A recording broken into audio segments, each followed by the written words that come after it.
ધોધમાર વરસાદને કારણે અમદાવાદના કોતરપુરથી એરપોર્ટ જવાનો રોડ પાણીમાં ગરકાવ. પાણી ભરાવાને કારણે એએમટીએસની બસોની લાંબી કતાર લાગી.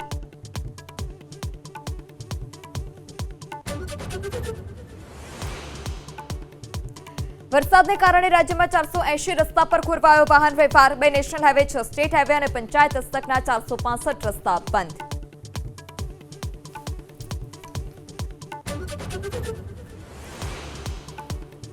આજે 4 કલાકમાં 29 તાલુકામાં 1 થી પોણા 3 ઇંચ વરસાદ. છેલ્લા 2 કલાકમાં બનાસકાંઠાના સુઈગામ અને ગાંધીનગરના દહેગામમાં 2 ઇંચથી વધુ વરસાદ.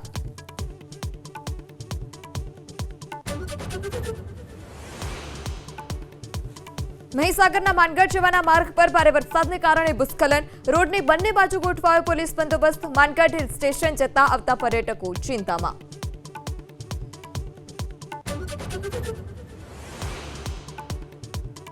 ગુંડાગર્દીનો અડ્ડો બનેલી જૂનાગઢના સ્થાનિક નેતાની આલ્ફા ઇન્ટરનેશનલ સ્કૂલની હોસ્ટેલમાં તપાસનો ધમધમાટ. ફાયર એનઓસી ન હોવાનો અને ઘરેલું ગેસ સિલિન્ડર વાપરતા હોવાનો ખુલાસો.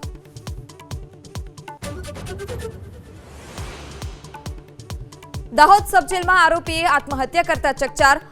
પોક્સો કેસના 21 વર્ષીય આરોપીનો મૃતદેહ ખસેડાયો પોસ્ટમોર્ટમ માટે. તપાસનો ધમધમાટ તેજ.